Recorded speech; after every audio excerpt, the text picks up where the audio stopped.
సుప్రభాతం. ఢిల్లీలో జరిగిన Congress working committee సమావేశంలో పలు కీలక నిర్ణయాలు తీసుకున్నారు. 1937 నాటి విధానాన్ని అనుసరిస్తూ వందే మాతరంలోని 2 చరణాలను మాత్రమే పాడాలని సిడబ్ల్యూసి నిర్ణయించింది. అదే సమయంలో డీలిమిటేషన్ కు వ్యతిరేకంగా తీర్మానాన్ని చేసింది. ప్రస్తుతం ఉన్న 543 లోక్సభ స్థానాల సంఖ్యను కొనసాగించాలని స్పష్టం చేసింది. మహిళా రిజర్వేషన్లను కూడా ప్రస్తుత లోక్సభ స్థానాల పరిధిలోనే అమలు చేయాలని డిమాండ్ చేసింది. చైనా ఆక్రమణలపై కేంద్ర ప్రభుత్వం సమాధానం చెప్పాల్సిందే అని కోరుతూ మరో తీర్మానాన్ని చేసింది. ఇక విద్యార్థుల సమస్యలు, అయోధ్య విరాళాల అంశాలపై పోరాటం చేయాలని సిడబ్ల్యూసి నిర్ణయం తీసుకుంది. ఇదే అంశంపై డీటెయిల్స్ మా ప్రతినిధి శివ ఢిల్లీ నుండి అందిస్తారు. శివ, సిడబ్ల్యూసి పలు వాటి మీద నిర్ణయాలు తీసుకున్నాయి. ఎస్పెషల్లీ వందే మాత్రం కాస్త కాంట్రవర్షియల్ సబ్జెక్ట్ గా వినిపిస్తోంది. సో వందే మాత్రంపై ఎందుకు గతంలో నాటి విధానాన్ని ఫాలో అవ్వాలని అనుకుంటున్నారు శివ?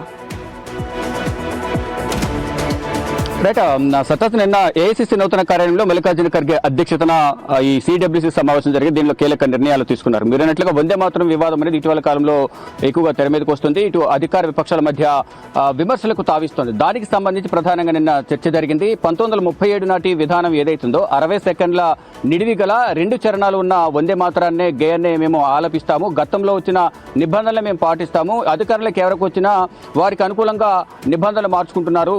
అందువల్ల మేము గతంలో మా పూర్వీకులు దేశ స్వాతంత్రంలో పాల్గొన్నవారు ఏ విధంగా అయితే నిబంధనలను పెట్టారో అలాగే మేము ఈ వందే మాతరం గేయాన్ని పాడతామనేది ప్రధానంగా చెప్తున్నారు. దానికి సంబంధించి ఇటీవల గోవాలో జరిగిన కాంగ్రెస్ సమావేశంలో కూడా మల్లికార్జున ఖర్గే 2 చరణాల పాటనే ఆలపించారు. తర్వాత నిన్న సమావేశానికి హాజరైన 4 రాష్ట్రాల సీఎంలకు, కాంగ్రెస్ పాలిత రాష్ట్రాల సీఎంలు కూడా అదే ఆదేశాలు జారీ చేశారు. నెక్స్ట్ డే కార్యక్రమం జరిగిన ఆ రాష్ట్రాల్లో ఈ 2 చరణాలు 65 సెకండ్ల నిడివి గల గేయాన్నే ఆలపించాలనేది కూడా వారందరికీ కూడా సూచించారు. దానితో పాటు ఇటు అయోధ్య రామ మందిర విరాళాల చోరీకి సంబంధించి కానీ, ఇటు చైనాకు సంబంధించిన బోర్డర్ వద్ద ఉన్న వివాదానికి సంబంధించి అనేక అంశాలపై ప్రధానంగా చర్చించారు. దానితో పాటు ఇటీవల ఉత్తరాఖండ్లో మల్లికార్జున ఖర్గే పర్యటించిన తర్వాత అక్కడ శుద్ధి చేశారనేది కూడా వివాదం కొనసాగుతుంది. దానికి సంబంధించి కూడా చర్చించారు.